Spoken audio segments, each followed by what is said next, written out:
Selanjutnya, dari hasil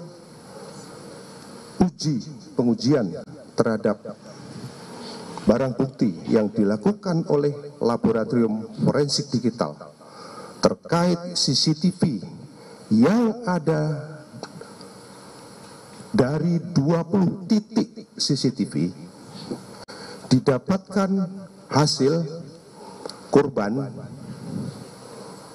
mulai berangkat dari kantor pada hari Senin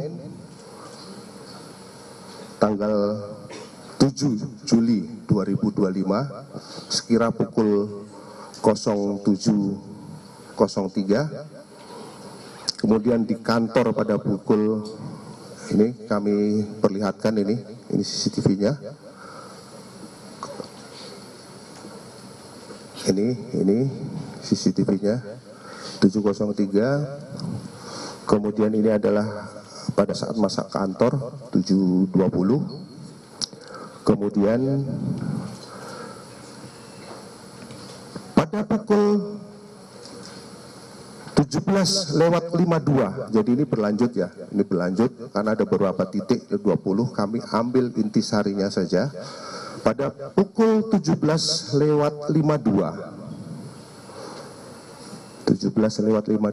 ini ya, 11:52 korban terpantau berada di Mall Grand Indonesia.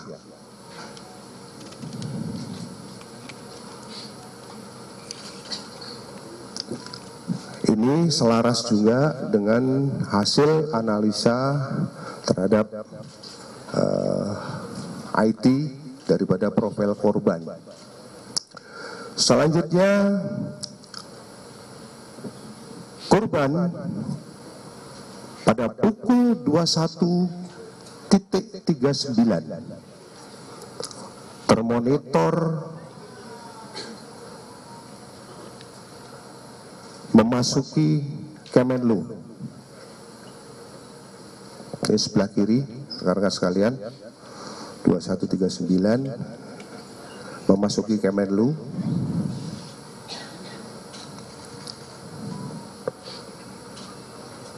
Selanjutnya, korban berada di rooftop gedung Kemenlu di lantai 12 pada pukul 21.43 lewat.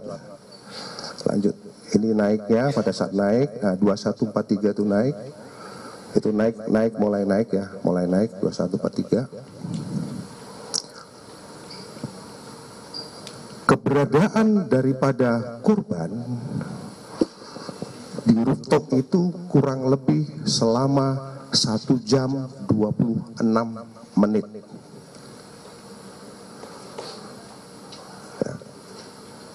Berdasarkan pengamatan dari CCTV, di awal ketika naik, korban memang betul membawa tas gendong dan tas belanja ya, ada dua, satu tas gendong, satu tas belanja. Namun pada saat turun dari rooftop,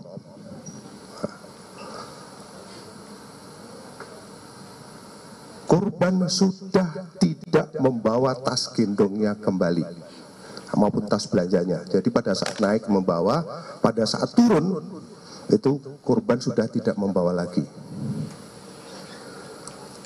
Selanjutnya, ini pada saat turun korban sudah tidak membawa nih. Yang di tengah ya, rekan-rekan sekalian. Nah, ini yang di tengah, ini terlihat korban sudah tidak membawa tas ini. 23:09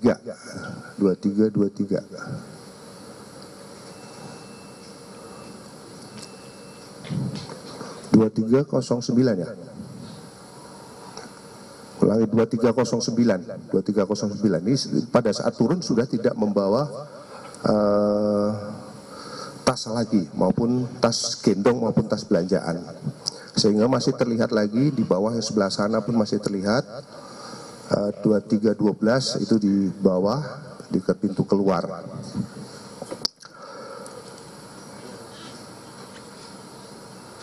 Rekan-rekan sekalian, selanjutnya pada pukul 23:23 korban termonitor masuk di pintu kos. Ini malah pintu kos ini sebelah kiri. Saya ulangi, nah ini pintu kos. Ini pintu kos, ada pintu kos ini. Ini terpantau mulai masuk ke dalam kamar dan kemudian ini membuang sampah. Lanjut. Dan pada hari Selasa tanggal 8 Juli 2025 pukul 7:39 di sini, setelah pintu dibuka,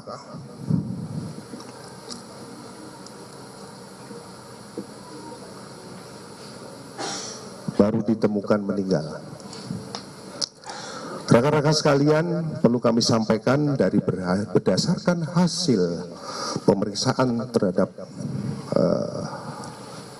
file CCTV yang dilakukan oleh Laboratorium Digital Forensik,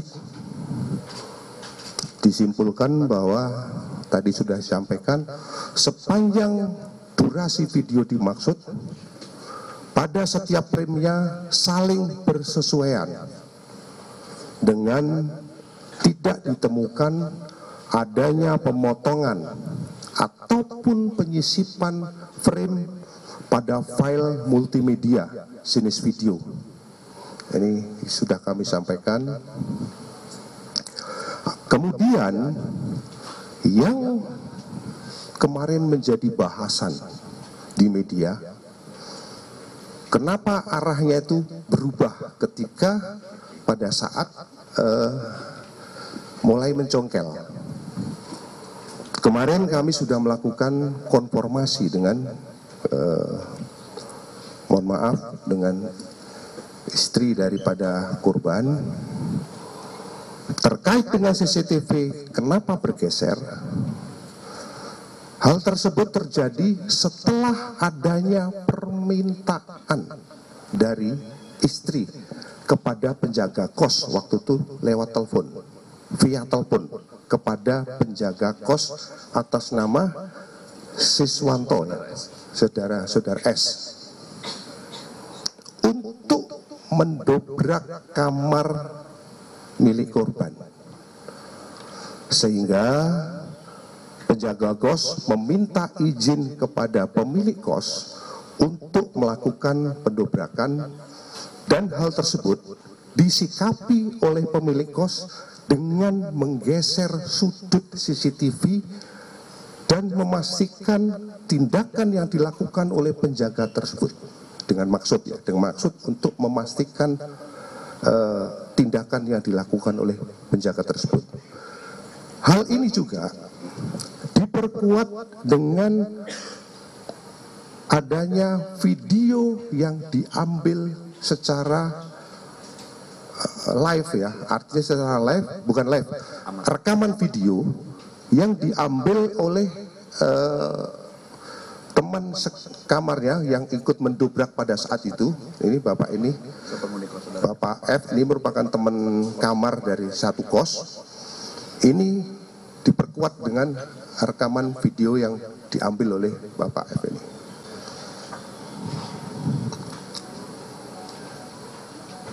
Rekan-rekan sekalian, itu dari analisis terhadap CCTV yang kita kumpulkan. Selanjutnya berdasarkan pemeriksaan digital forensik terhadap device, baik itu laptop, kemudian MacBook maupun Samsung Note, ya, ada handphone Samsung Note yang ditemukan di kamar korban. Ini ada satu handphone yang ditemukan di kamar korban. Ditemukan adanya histori pencarian tentang beberapa penyakit yang dialami oleh korban. Selain itu, ditemukan riwayat komunikasi dengan pengguna akun. Tadi sudah disampaikan oleh tim dari digital forensik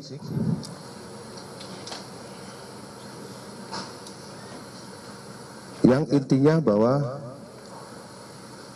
yang terpenting terhadap hasil penelitian ini bahwa belum ditemukan adanya informasi ataupun dokumen elektronik yang berisi muatan ataupun ancaman baik fisik maupun psikis maupun ancaman kekerasan terhadap korban.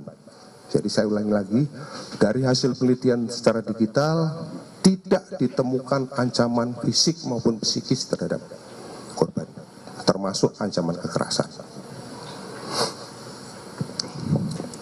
Selanjutnya, berdasarkan hasil pemeriksaan sidik jari yang dilakukan oleh Pusiden Baris Krim Polri terhadap barang bukti berupa lakban kuning merek Daimaru dan 1 buah gelas kaca terhadap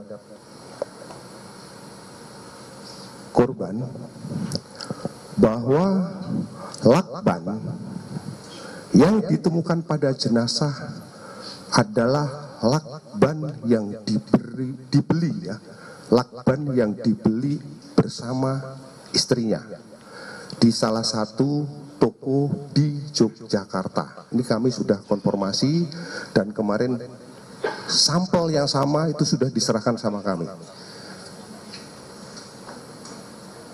Kemarin sudah kita kembalikan lagi ya sampelnya kalau tidak salah ya.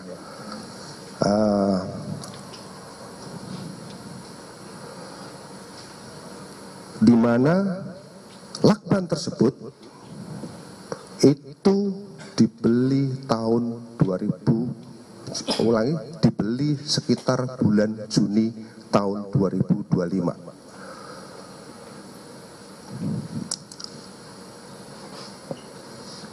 Selanjutnya, berdasarkan pemeriksaan daripada DNA yang dilakukan oleh Puslapor Baris Krim dengan meliti terhadap 11 barang bukti dan melakukan uji terhadap barang bukti yang ada, dengan hasil tidak ditemukan adanya DNA milik orang lain selain DNA milik korban, termasuk pada lakban dan barang bukti yang ada di TKP pada saat itu, mulai dari spray, kemudian sarung bantal, gelas dan lain sebagainya, itu hanya DNA milik korban.